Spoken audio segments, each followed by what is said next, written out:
Hello, everybody, and welcome back to another episode of Vegan Proteins, Muscles by Brussels Radio. My name is 𝐬𝐝𝐿. And I'm Danny. And this is our 80th episode.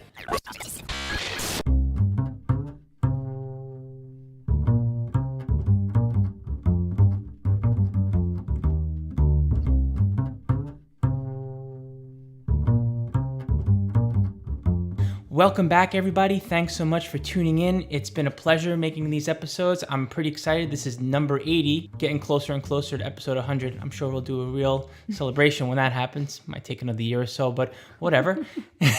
Anyways, we've been keeping busy over here. The world is opening up soon, and Massachusetts is not the exception.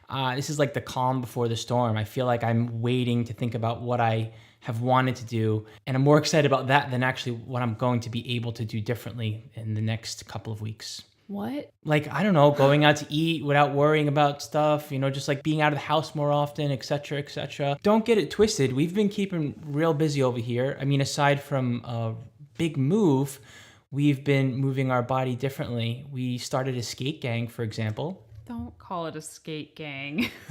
I called it a skate gang as a joke, the middle-aged skate gang, because I think the youngest person that's come out to do this is like 33 or 34. 𝐬𝐿𝐫 being the oldest, gotta say it.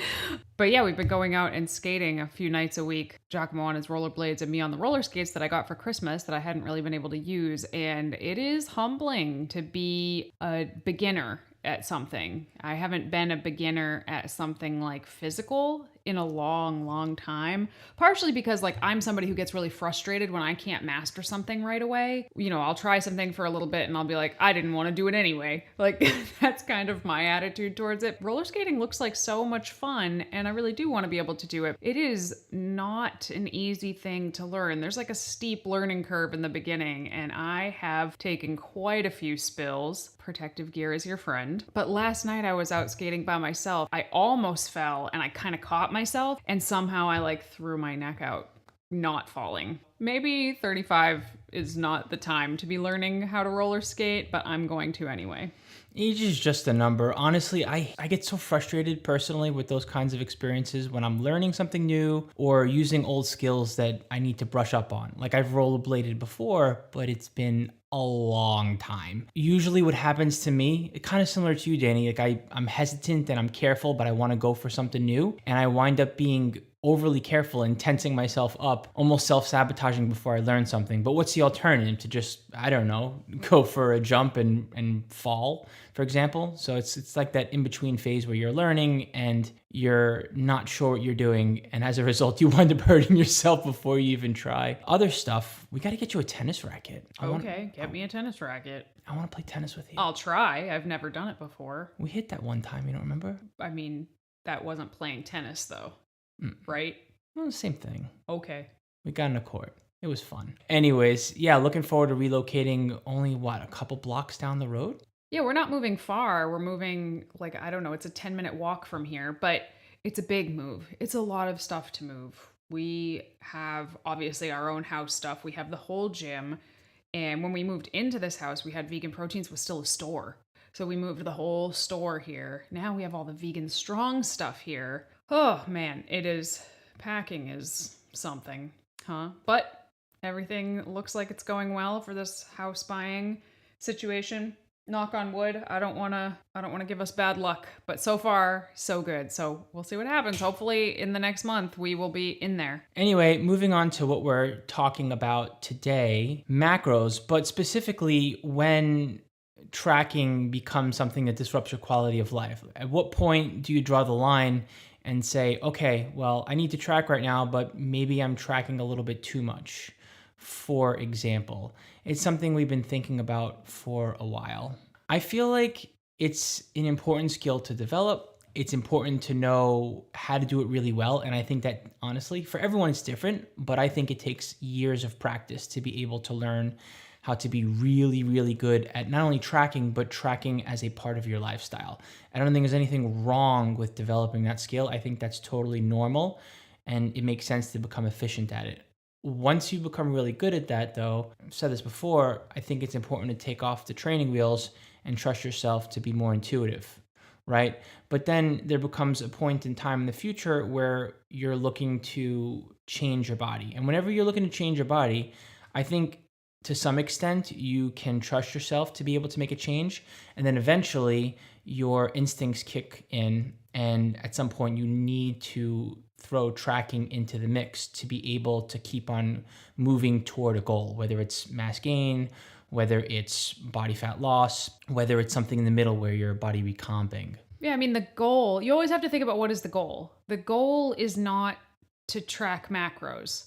Like, nobody sets out with a fitness goal or a physique goal and says, my goal is to track my macros. That's my long-term goal. Usually people's goal is to get in a certain kind of shape or a certain level of fitness, but they get so hung up on the means that of which they're doing that, which for many people is tracking their calories, tracking their macros, tracking what they eat, that they can become obsessed with it, actually, and it can be a whole new well to draw anxiety from and neuroses from. When we talk about flexible dieting in general, I think that it really is very helpful to kind of food freedom, if you will excuse that horrible terminology. It's so much better than a meal plan in so many ways. You don't have to eat specific foods to reach any goal. You can eat whatever foods you want as long as they fit within these parameters.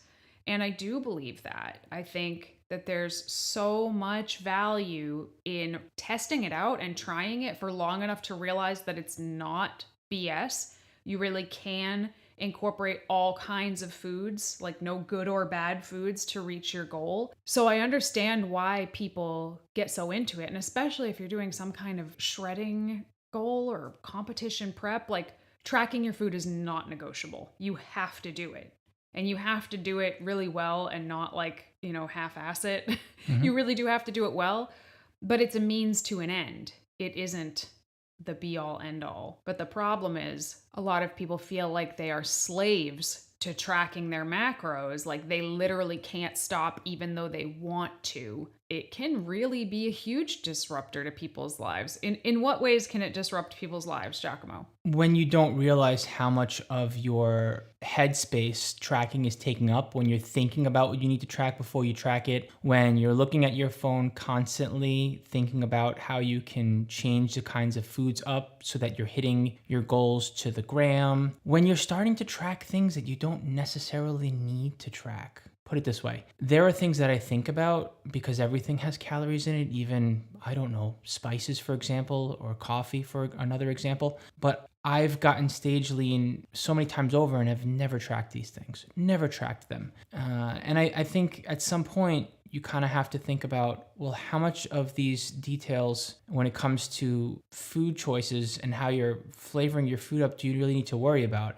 I remember, for example, a tip here, a solution that Danny threw out there years ago when we were prepping. We did a prep together, and I remember you saying something like, well, just keep your condiments the same, right? Because if you're going to wind up heavily dousing your food with spices, not necessarily because you want more flavor, but because you're really hunting for calories and you're on an extreme diet for a prep, this is an extreme example, then just have the same amount of season your food the same way every day, as opposed to actually trying to quantify it in terms of, I'm having 5 calories worth of spices today. I'm having 1 sprinkle of onion powder. Is that a unit on MyFitnessPal? 1 sprinkle of onion powder? Really? But, people do, as they go through a really serious cut or prep, they do start to load on things like spices or diet ketchup or eat a whole pack of sugar-free gum in a day, Giacomo. Does that ring a bell?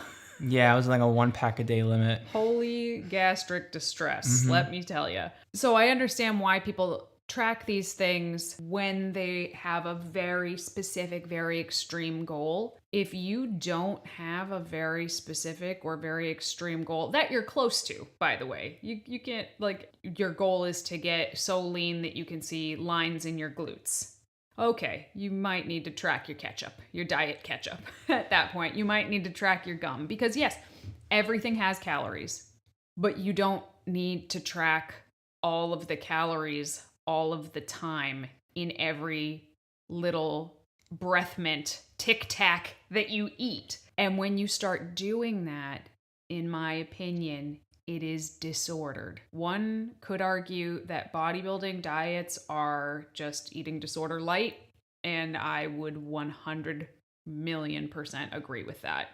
So it's like kind of a chicken and egg syndrome. What got you into bodybuilding is did it create the disorder, or did it feed the disorder that was already inside you to have the kind of neuroses to... Oh, I have wondered that for years and years and years. Is it bodybuilding that breeds eating disorders, or is it people prone to eating disorders who are pulled towards bodybuilding? I don't know. I think it's probably both, honestly. The difference between a bodybuilding prep and an eating disorder, or I should say one of the differences, right, is that in the bodybuilding prep, you are choosing to do these things. You have made a conscious, thoughtful decision. I am going to do this until I reach this goal, and then I'm going to back off, right? You have the power to keep doing it or to stop. Disordered eating, or, an eating disorder, a lot of times people do want to stop and they can't stop. That's why I think it's so important that you keep these things in mind while you are dieting,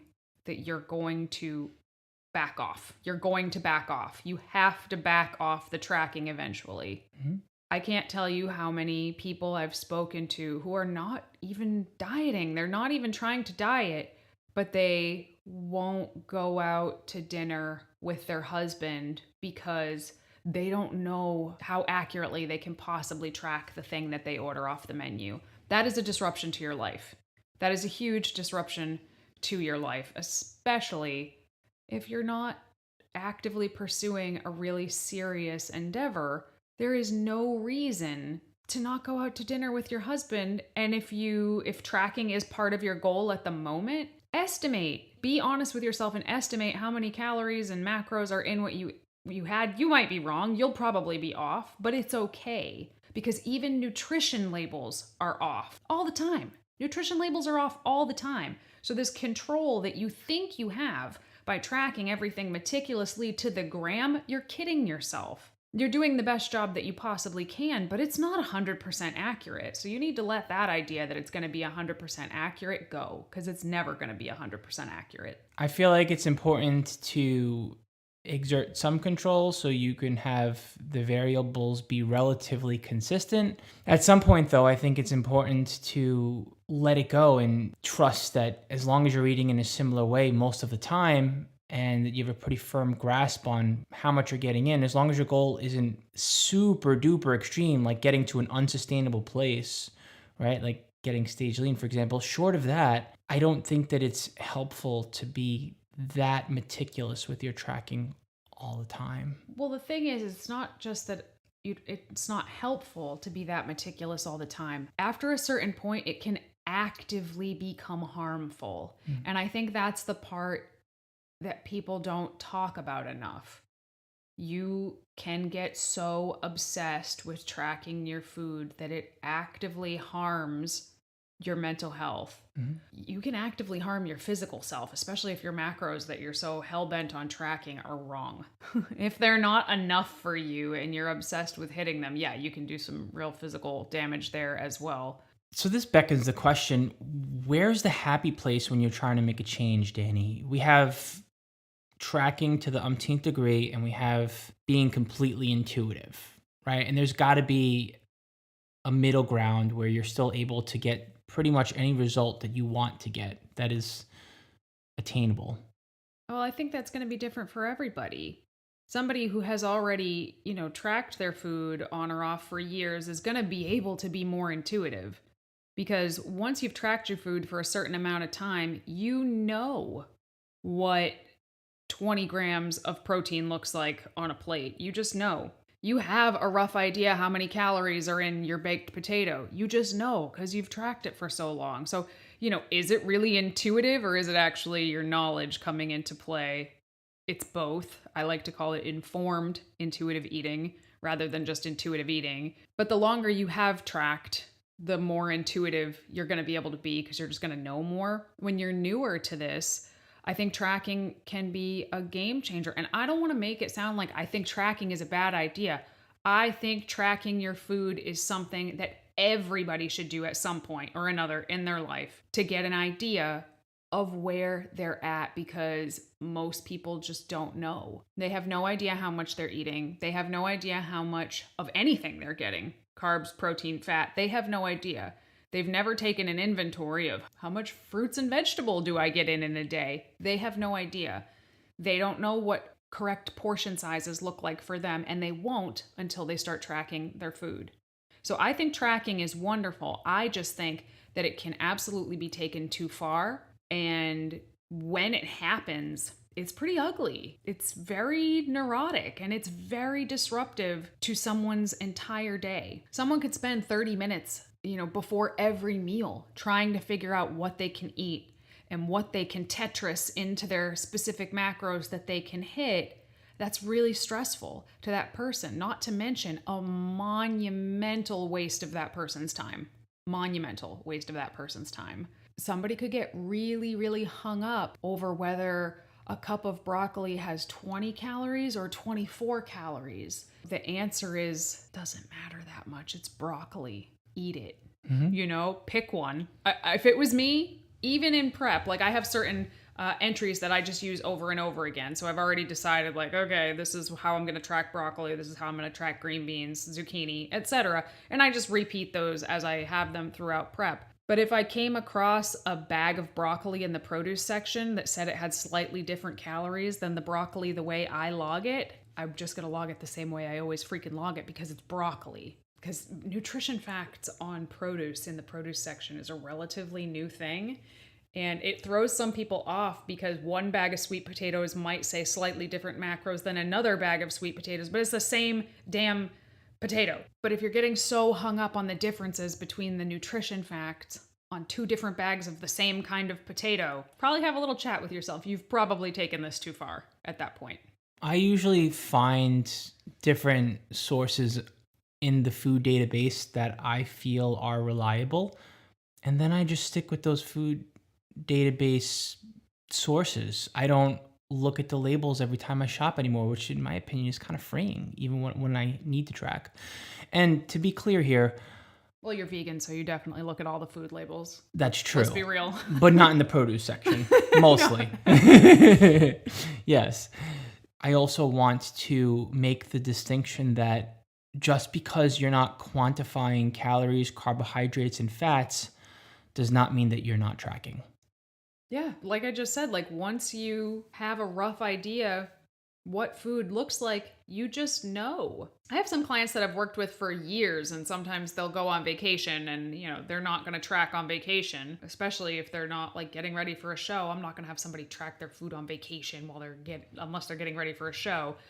But they'll come back and they'll be like, yeah, I wasn't exact with my macros, but I didn't overeat or anything. Or I didn't undereat. I think I did pretty good with my calories, and I definitely was thoughtful about getting protein in. Hallelujah.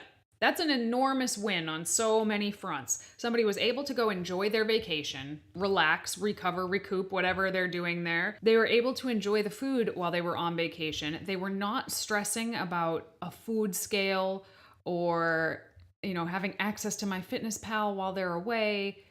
They were thoughtful about getting their protein in. So even if they didn't hit their exact protein macros, it's not a big deal if it's just a week. They can tell me with pretty fair certainty, I didn't overeat and I didn't really undereat. I think I ate about the right amount of food. They just know that because of their history of tracking before. But we always want to make sure that somebody doesn't get that vice grip on tracking it's the be all end all. They're gonna, pray to the nutrition facts Bible every single night. That's just not okay. Mm-mm. And you can still reach your goals by tracking in other ways, right? You can say to yourself, okay, well, I'm going to have 4 cups of vegetables a day, every day.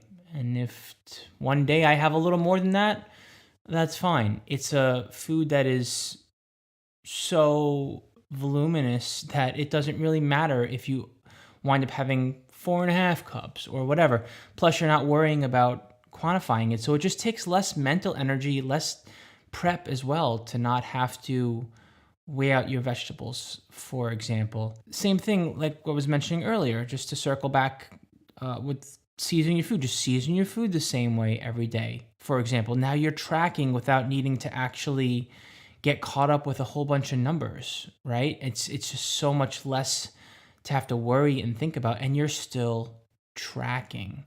Well, those are just a couple of examples that we usually put into play. I think for a while you can eyeball stuff and still trust yourself. And I think it's a necessary skill for being able to travel, like Danny said, and also just when you're socializing on the weekend and eating out, hey, like you should be able to eyeball your food and be like, okay, well, I'm probably eating this right now without having to whip out your phone and plug it in, for example, or have to think about it too much before the fact. So there are ways to plan for those kinds of scenarios without needing to rely on a food database and a calculator. I think that's really kind of the premise behind most of what we're talking about here in this episode is, at what point is using a calculator and a food database and constantly scrutinizing that too much?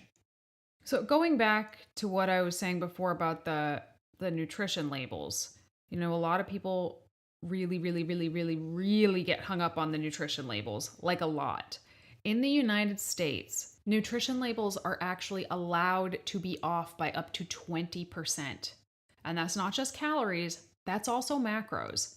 That's a huge variance. That's a huge variance, especially if it's something that you eat all the time. Let's say something says that it has 200 calories. Well, it could have 160 or it could have 240. Something that says that it has 20 grams of protein could have 16 or it could have 24. And all of them would be well within their rights to do that on a nutrition label. Again, this is not to say don't track, because I think it's the best way to measure that we have, right? Like it's the best way to measure what we have, and what you don't measure, you can't manage. So I definitely think tracking your food per the nutrition labels is a very smart thing to do. But also still get real with yourself that the numbers that you hit at the end of the day, they are, even if you think you nailed it to the gram, I promise you, you didn't. And that's okay. That's okay. If you get in the ballpark of where you're supposed to be and be honest with yourself throughout the day and make sure that you're tracking to the best of your ability, then it's fine. I always give my clients a margin of error of, 100 calories, even during prep. Like this is even during prep, 100 calories. So plus or minus 50 calories, plus or minus 5 grams of carbs, 5 grams of protein, and plus or minus 3 grams of fat. If you fell in those windows, you were compliant. You nailed it. Excellent work. But if you're stressing out over going over your macros because you accidentally had 3 cups of asparagus and you thought you had 2 cups of asparagus, you are harming yourself. This is a form of self-harm. That sounds like really strong language, but having seen it up close many times, it is a form of self-harm. There is no benefit that comes from that kind of thinking. Right, or a fluffier way to say it is self-sabotage, if self-harm is something that is scary to think about. In all actuality, though, yeah, it's hurting you. It's hurting you to do that, and it's actually causing you to move in the wrong direction, because at some point, it will derail you from making the right moves and the right decisions for your body composition goals. If you feel like you might be tracking too meticulously, if you feel like you're obsessed with hitting your numbers, or if you feel like the idea of even plugging in your food gives you a tremendous amount of anxiety, like it's going to trigger some kind of neuroses or anything like that, I think it's worth talking to a mental health professional about that. I think it would be really, really smart to talk to a mental health professional about that, because it could, I am not diagnosing anybody, okay? But it could be what we talk about often on here. It could be like an eating disorder situation or disordered eating going on. It could be some obsessive compulsiveness going on. And, all of these things have a big spectrum, but they're all going to impede upon your life day to day. And it's important. We want the best for you guys. We want you to hit your goals. We want you to look and feel exactly the way you want to feel. We want you to be able to eat food that you love while you're doing it. But we also want you to have fulfilling, rich relationships in your life and have mental clarity and happiness. We want all of those things for you. Getting to a physique goal is like walking a tightrope, and there are pitfalls everywhere along that road. We're just looking out. So if you noticed any of these red flags about yourself, consider reaching out to a mental health professional, because, the sooner you catch it, the better off you're going to be. The longer you let these habits go, the harder they're going to be to break.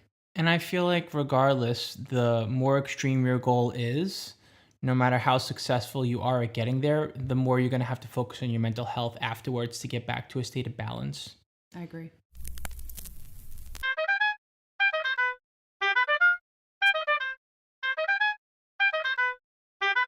This question is from a gentleman. This year, I have gone from 32% to 19% body fat, and now I feel stuck. My body fat reduction has slowed to a crawl, and I'm not sure why. I'm eating really well, lifting 4 times a week, and running 2 times a week. Eating really well, lifting 4 times a week, running 2 times a week. And you reduced your body fat from 32% to 19% in a year? That's amazing. Does he say this year or in a year? This year. No, this year I have gone from 32% to 19%.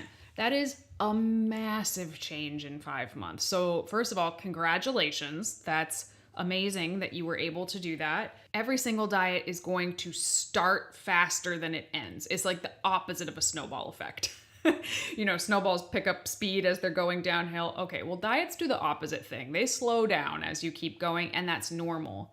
You are a smaller person, therefore you are burning fewer calories. Just bigger bodies burn more calories. So if you're still eating about the same amount that you were eating at the start of the diet, you might just need to tick that down a little bit, because eating really well is awesome. I take that to mean I'm eating a lot of very health promoting foods. But it doesn't tell me anything about the amount of those things. And you can absolutely eat in a surplus, eating really, really healthy foods. Or you could be eating at maintenance with really, really healthy foods. The only way to continue to reduce body fat or drop weight is to go into a caloric deficit, which means, inventory yourself, see how much you're eating, and then maybe shave a little bit off of that. The biggest thing is be nice to yourself, because that's a huge, huge change in a really short period of time. The changes from here on out, they're gonna happen slower. Also, 19% is not a terrible number, just so you know. A couple years ago, 𝐬𝐿𝐫𝐞𝐿 got his body fat tested on a DEXA scan,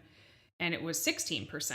Right? Mm-hmm. And 𝐬𝐿𝐫𝐞𝐿 looked pretty dang good, I think. 19, it might be a little bit higher than you want it to be, but a lot of people have really unrealistic expectations of what they can get their body fat to. We did a whole podcast about body fat percentage and what's realistic and does it matter. But you can keep going. It's going to slow down. That's normal. Probably decrease your intake just a little bit. Keep doing what you're doing, because it's obviously working. Okay, this question is for 𝐬𝐿𝐫𝐞𝐿. How do you stay motivated enough to work out every day? I have to lose at least 50 pounds by the end of the year, and it's tough to work out every day. It is tough to work out every day.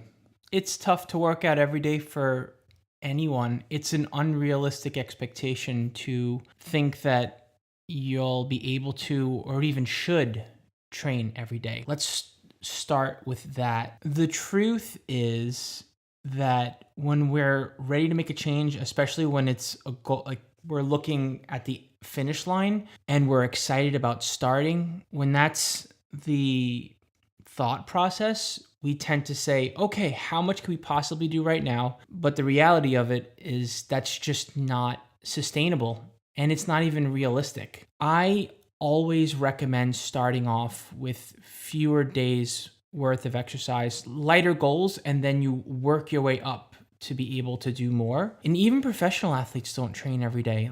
Professional athletes who their only job is for them to train themselves. They have to do nothing else, but they need to train themselves and they need to recover themselves. Nothing more. They don't train every day. So yeah, I feel like a realistic goal is to think about how many days you think you can train and then shave off 1 or 2. So for most people, when they approach us, they're like, yeah, I could train 6 days a week or 5 days a week. I'm like, great. Let's start with 3 days a week or 4 days a week. And the other days, hey, if you're jonesing for it and you are able and interested in moving your body, then you can focus on active recovery, or you can move in a way that isn't fatiguing. Now you'll be focusing on recovering from your workouts, and you'll be able to continue to encourage your body to move by creating the option to say, go on a 20-minute walk or go on an hour walk. You can get 10,000 steps on an hour and 15-minute walk. No, you can't. Yeah. No, you can't. How long does it take you to get 10,000 steps in? About 100 minutes. I get about 1,000 steps every 10 minutes. Google, you lied to me. Okay, well... Talk to somebody who actually tracks their steps. I will tell you exactly how long. I mean, if you really, really hoof it, maybe you can get 1,009 minutes, but... Okay, so 45-minute walk, you can get 5,000 steps in. Yeah. It's possible. Mm-hmm. Possible. You go on a 45-minute walk, you're not going to fatigue yourself. You are going to burn calories. You're going to increase that non-exercise burn. And you're going to get to move your body, like maybe get the creative juices flowing. I have my best conversations with myself and with other people when I go on walks. And if there's one thing that your body is meant to do for the entirety of its life, it's walk. Yeah, and if your goal is to lose 50 pounds, you don't have to do that just by exercise. It's only done by creating a caloric deficit, which can be done by exercise and controlling the amount of calories that you intake. If you don't want to just like exercise around the clock, I would absolutely recommend that you pair exercise with the diet. You're going to get much better results and you're going to feel less fatigued as well. Yes, so as overwhelming as it can be to say, hey, I need to lose 50 pounds by the end of the year, break it down into smaller goals. Break it down into, say, 2 to 4 goals over the course of a year. And don't even make those be like, hey, I need to lose 10 pounds in 3 months. Be like, I'd like to lose up to 10 pounds in 3 months, and I'm going to check in with myself in 3 months. Now it's a smaller micro goal that is more attainable, and you can keep moving toward that 50-pound goal. And like Danny said, focus on nutrition and leave the option to move your body every day without thinking that you have to beat your body up every day with training. All right, everybody, thank you so much for tuning in to another episode. Please come over and join our Facebook group, Muscles by Brussels Radio. We would love to have you. You can find us on Facebook, YouTube, Instagram, and you can email us at veganproteins@gmail.com. If you have any questions, we would love to have them featured on the podcast. Thanks again so much for tuning in. My name is Danny. And I'm 𝐬𝐮𝐬𝐫𝐿. And we'll talk to you soon. Couldn't